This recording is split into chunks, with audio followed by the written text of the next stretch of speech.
45 ಅಂತ ಮೂವಿ ಶಿವಣ್ಣ, ನಾನು ನಿನ್ನಿಂದಲೇ ಶುರು ಮಾಡ್ತೀನಿ. ಫಸ್ಟ್ ಆಫ್ ಆಲ್ ಒಬ್ಬ ಹೀರೋ ಕತೆ ಬರೆಯೋದೇ ಸ್ವಲ್ಪ ಕಷ್ಟ, ಟಫ್ ಟಾಸ್ಕ್ ಅದು. ಅದರಲ್ಲಿ ಮೂರು ಜನಕ್ಕೆ ಒಂದು ಕತೆ ಬರೆದು ಅದಕ್ಕೆ ಮ್ಯಾಚ್ ಮಾಡಿ ಅದನ್ನು ಹೊಂದಿಸಿ ಕರೆ ಮೇಲೆ ತರಬೇಕಾದಾಗ ಫಸ್ಟ್ ಅದಕ್ಕೆ ಒಪ್ಕೊಂಡಿದ್ದು ಹೇಗೆ, ನಿಮ್ಗೆ ಕನ್ವಿನ್ಸ್ ಆಗಿದ್ದೆ ಥ್ರೂ ಅರ್ಜುನ್ ಜನ್ಯ ಅಂತ ಹೇಳಿ? ಇಲ್ಲ, ಅರ್ಜುನ್ ಜನ್ಯ ಹೇಳಿ ಥಾಟ್ ಪ್ರಾಸೆಸ್ ಅದು. Okay. ಥಾಟ್ ಮೂರು ಜನ ಮಾಡೋದಾಗ್ಲಿ ಒಬ್ಬ ಮಾಡೋದಾಗ್ಲಿ ಅದು ಥಾಟ್ ಚೆನ್ನಾಗಿತ್ತು ಅಂದರೆ ಅದು ಅಟ್ರಾಕ್ಟ್ ಆಗುತ್ತೆ. ಸಮ್ಟೈಮ್ಸ್ ಕೆಲವು ಡೈರೆಕ್ಟರ್ ಹೇಳೋ ರೀತಿ ಚೆನ್ನಾಗಿರುತ್ತೆ, but when we come to that visual ಬಂದಾಗ ಇಲ್ಲೋ ಮಿಸ್ ಹೊಡಿತಾರೆ. ಸೊ ಅವಾಗ ಗೊತ್ತಾಗ್ಬಿಟ್ರೆ ಅದು ನಾವು ದೇವ್ರ ಆಗ್ಬಿಡ್ತೀವಿ, ಅದಕ್ಕೆ ಗೊತ್ತಾಗಲ್ಲ. ಅದಕ್ಕೆ ರಿಲೀಸ್ ಅಂತ ಹೇಳ್ತೀವಿ, ರಿಲೀಸ್ ಆದಮೇಲೆ ಒಪಿನಿಯನ್ಸ್ ಬರುತ್ತೆ, then we will come to know with film is hit or not. Otherwise will become god. ಅದಕ್ಕೆ ದೇವ್ರು ಆಗಬಾರ್ದು, ನಮಗೆ ಮನುಷ್ಯನಾಗಿ ಹೇಳ್ಬೇಕು. ಬಟ್ ಸ್ಟಿಲ್ ಅವ್ರು ಹೇಳಿದ ಕತೆ ರೀತಿ ತುಂಬ ಚೆನ್ನಾಗಿತ್ತು. ಅದು ಒಂದು ಕತೆನ ಎರಡು ಗಂಟೆ ಕಾಲ ಟೈಮು ಶಾರ್ಟ್ ಬೈ ಶಾರ್ಟಲ್ಲಿ ಹೇಳೋರು ಸ್ಟೋರಿನೂ ಕೇಳಿದ್ದೀನಿ, 4-5 ನಿಮಿಷದಲ್ಲಿ ಹೇಳಿದವರು ಕೇಳಿದ್ದೀನಿ. ಓಕೆ, ಈ ಅಂತ 4 to 5 minutes ಹೇಳಿದ್ರು. ತಲೆನ ಒಂಥರ ಓ ಮೈ ಗಾಡ್, ಅಂದರೆ 4-5 ನಿಮಿಷದಲ್ಲಿ ಇಡೀ ಕತೆ ಹೇಳ್ಬೋದು ಅನ್ನೋಕ್ಕೆ ಫಸ್ಟ್ ಟೈಮ್ ನಾನು ಅರ್ಜುನ್ ಜನ್ಯ ಹೇಳಿದ ರೀತಿ ನೋಡಿ. 3 ಕ್ಯಾರೆಕ್ಟರ್ನು ಆ್ಯಕ್ಟ್ ಮಾಡಿ ತೋರಿಸಿದ್ರು. ಸ್ಮಾಲ್ ಇಂಪಾರ್ಟೆಂಟ್ ಗೆಸ್ಟಸ್ ಮಾತು ಹೇಳ್ತಾ ಹೋಗ್ತು. ಸ್ಕ್ರೀನ್ ಪ್ಲೇ ಲೈನ್ ಹೇಳ್ತಿದ್ರು, ಇದು ಬರುತ್ತೆ, ಇದಾಗುತ್ತೆ ಎಂಟಾಗಲಾಗಿ ಕ್ಲೈಮ್ಯಾಕ್ಸ್ ಬರ್ತೀವಿ ಅಷ್ಟೇ.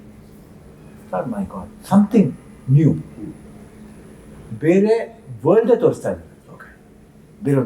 ಸೊ ನಂಗೆ ಭಾಳ ಇಷ್ಟ ಆಯಿತು. ಆಮೇಲೆ ಲಾಸ್ಟ್ಲಿ ನಾವು 3 ಜನ ಸೇರಿ ಇನ್ನೂ ಖುಷಿ ಆದ್ವಿ.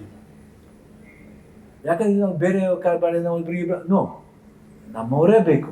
ಅಲ್ಲ, own hero, own director and own ಅಭಿಮಾನಿ. ಅಲ್ಲೇ ಒಂದು ಅಸಾಸನ್ ಕಟ್ಬೇಕು ಅವರು. ಹೇಳಿ ವಿಷಯ PR ಅಂತ, ಪಂಚ್ ರಾಜ್ಭಿಷೇಕ್ ಕೊಡ್ತಾ ಇರ್ತಾರೆ ಅಂತ. ಇಲ್ಲ, ಅದು ಅವರು ಮಾತಾಡೋದೇ ಪಂಚ್ ಥರ ಇರುತ್ತೆ.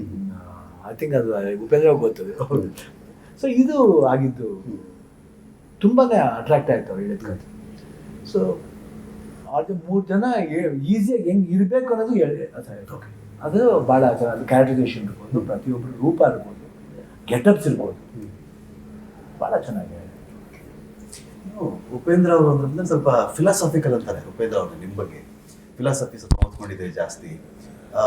ಸಿನಿಮಾದಲ್ಲಿ 1-2 ಎಳೆ ಸೇರಿಸ್ತೀರಾ, ಫಿಲಾಸಫಿದು ಏನೋ ಇರುತ್ತೆ. ಏನಿಲ್ಲ ನನ್ನ ನಡುವೆ ಏನಿಲ್ಲ, ಏನೇನಿಲ್ಲ ಅನ್ನೋರು ನೀವೇ, ಏನೂ ಇಲ್ಲ ಅನ್ನೋರು ನೀವೇ. ಸೊ 3 ಕಾಲಘಟ್ಟ, ಮಳೆಗಾಲ, ಬೇಸಿಗೆಗಾಲ, ಚಳಿಗಾಲ, ಆ ಥರ ಕಾಲಗಳು ತರ್ತೀರಿ ಸಿನಿಮಾಗಳಲ್ಲಿ. ಈ ಸಿನಿಮಾದಲ್ಲಿ ಎಲ್ಲೋ ಒಂದು ಕಡೆ ಫಿಲಾಸಫಿದು ಒಂದು ಎಳೆ ಇದೆ ಅಂತ ಒಂದು ಸಣ್ಣ ಸುಳಿವಿದೆ ನಮಗೆ. ಉಪ್ಪಿ ಅವರು ಅದಕ್ಕೆ ಕನೆಕ್ಟ್ ಆದ್ರೆ ಗೊತ್ತಿಲ್ಲ, ಅದು ಏನು ಕೇಳಿದ್ರೆ ಗೊತ್ತಿಲ್ಲ ಅಂತ. ಅಲ್ಲ ಏನಕ್ಕೆ ಕನೆಕ್ಟ್ ಆದೆ ಅಂತ ಅನಲೈಸ್ ಮಾಡಬೇಕು. ಫಸ್ಟ್ ನನಗೆ ಅವ್ರು ಹೇಳಿದ ರೀತಿ ಆ್ಯಕ್ಚುಲಿ ತುಂಬ ಇದನ್ನಿಸ್ತು. ಸ್ಟಾರ್ಟ್ ವಿತ್ ಇವ್ರ ಕ್ಯಾರೆಕ್ಟ್ರಿಂದ ಸ್ಟಾರ್ಟ್ ಆಗುತ್ತೆ ಕತೆ. ನನಗೆ ಅದೇ ಭಾಳ ಇಷ್ಟ ಆಯಿತು, ಸ್ಟಾರ್ಟ್ ವಿತ್ ಅವ್ರು ಹೇಳಿದ ರೀತಿ.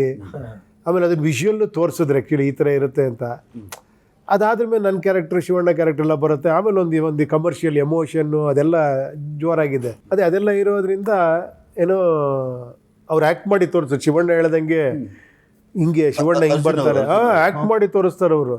ಅಲ್ಲ, ಮ್ಯೂಸಿಕ್ ಡೈರೆಕ್ಟರ್ ಅಂತ ಅಷ್ಟೇ ನಮ್ಗೆಲ್ರಿಗೂ. ಅದೇ ನನಗೂ ಗೊತ್ತಿರಲಿಲ್ಲ ಅವ್ರು ಅಂತ ಆರ್ಟಿಸ್ಟ್ ಕೂಡ ಅಂತ. ಆ್ಯಕ್ಟ್ ಮಾಡೆಲ್ಲ ತೋರಿಸ್ಬಿಟ್ರು. ಸಿಗರೇಟ್ ಬದಲಾಗಿ ಪೆನ್ಸಿಲ್ ಇಟ್ಕೊಂಡು ಹಿಂಗೆ ಮಾಡ್ತೀರಾ, ಹಂಗೆ ಮಾಡ್ತೀರಾ, ಈ ಥರ ಬರುತ್ತೆ, ಆ ಥರ ಬರುತ್ತೆ ಅಂತ. ಆಮೇಲೆ ವಿಷುವಲ್ಲು ಮಾಡಿದ್ರು. ಆಮೇಲೆ ಹೊಸ ಥರ ಕತೆ ಅನ್ನಿಸ್ತು. ಅದು ತುಂಬ ಅಟ್ರಾಕ್ಟ್ ಆಯ್ತು ನನಗೆ.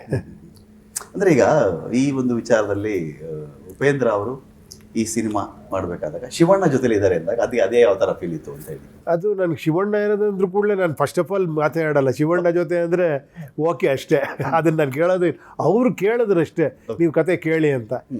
ಕತೆ ಕೇಳಿದೆ ಅಷ್ಟೇ. ಶಿವಣ್ಣ ಜೊತೆ ಅಂದರೆ ನಾನು ಯಾವಾಗ ಹೇಳ್ತೀನಿ, ಶಿವಣ್ಣ ಫೋನ್ ಮಾಡ್ತೇನೆ, ಒಂದು ಇದಿದೆ ನೋಡಮ್ಮ ಚೆನ್ನಾಗಿದೆ ಅಂತ. ಓಕೆ ಶಿವಣ್ಣ ಅಷ್ಟೇ. ಓಕೆ, ಬಿಕಾಸ್ ಅದೇನಂದರೆ ನಮ್ಮದು ಅವ್ರದ್ದು 30 ವರ್ಷದ ಬಾಂಧವ್ಯ ಅದು ಆ್ಯಕ್ಚುಲಿ. ಆಮೇಲೆ ಅವ್ರು ಸುಮ್ಮನೆ ಯಾವುದು ನನಗೆ ಸಜೆಸ್ಟು ಮಾಡಲ್ಲ ಆ ಥರ. ಸೊ ಆ ಥರ ಅವ್ರಿಗೆ ಯಾವ್ದಾರ ಸ್ಟಫ್ ಇದ್ರೇ ಉಪೇಂದ್ರ ಮಾಡ್ಬೋದು ಅಂದ್ರೇ ಅವ್ರು ಹೇಳ್ತಾರೆ ಆ್ಯಕ್ಚುಲಿ. ಸೊ ಆ ಥರ. ಸೊ ಶಿವಣ್ಣನ ಜೊತೆ ಅಂದರೆ ನನಗೆ ಅದೇನೋ ಒಂಥರ ಏನೋ ಯಾರೋ ಸ್ಟಾರ್ ಜೊತೆ ಮಾಡ್ತಿದ್ದೀನಿ ಕಾಂಬಿನೇಷನ್, ಅದೇನು ಅನ್ಸಲ್ಲ ಆ್ಯಕ್ಚುಲಿ. ಅದೇನೋ ಫಸ್ಟ್ ಸಿನಿಮಾಯಿಂದ ಓಮಿಂದನೂ ಹಂಗೆ ಅದೊಂಥರ ಹಂಗೆ ಬಂದ್ಬಿಡ್ತು. ಎಲ್ಲದಕ್ಕಿಂತ ನಂಗೆ ತುಂಬ ಹೇಳಲೇಬೇಕು. ಏನಾದರೂ ಇದೆಯಾ ಇಬ್ರಿಗೂ? ಏನು ಅದ್ಯಾವುದೋ ಒಂದು ಇದು ನೋಡಿದೆ ನಾನು, ಓಮ್ ಸಿನಿಮಾದು ಡೈರೆಕ್ಟರ್ ನಾನೇ ಅಂತೀರಾ? ಅದೆಲ್ಲ ಸಿನಿಮ್ಯಾಟಿಕ್ ಆಗಿರುತ್ತೆ ಬಿಡಿ. ಫ್ಲಾಶ್ ಇರುತ್ತೆ. ಶೆಟ್ರೆ, ಇವರಿಬ್ಬರ ಜೊತೆಗೆ ಬಂದು ಸ್ವಲ್ಪ ತಡವಾಯ್ತಾ ಅಂತ? ಸೇರ್ಸಿ ಸ್ವಲ್ಪ ತಡ ಆಯ್ತು. ಸೇರ್ಸ್ಕೊಂಡು ತಡ ಆಯ್ತು. ಬರೋದಕ್ಕೆ ನಾವ್ ಯಾರು ಅಲ್ಲ, ಅವ್ರು ಕರ್ಕೊಂಡ್ ಬಂದ್ರು, ನಾನು ಬಂದೆ ಅಷ್ಟೇ. ಓಕೆ. ಸೊ ನಾವು ಡಿಸೈಡ್ ಮಾಡಿದ್ವಿ, ಎಲ್ರಿಗೂ ಯಾರಿಗೆ ಆಸೆ ಇರಲ್ಲ, ಈ ಕರ್ನಾಟಕದಲ್ಲಿ ಯಾರಿಗೆ ಆಸೆ ಇರಲ್ಲ, ಸಿನಿಮಾ ಮಾಡಿದ್ಬಿಡಿ, ಅವ್ರು ಮೀಟ್ ಆಗ್ಬೇಕು, ಅವ್ರ ಜೊತೆ ಮಾತಾಡ್ಬೇಕು ಅಂತ ಯಾರಿಗೆ ಆಸೆ ಇರಲ್ಲ. ಸೊ ಹಾಗಾಗಿ ನಾನು ಇದ್ರಲ್ಲಿ ಸಿನಿಮಾದಲ್ಲಿ ಇರೋದು ನನ್ನ ಭಾಗ್ಯ.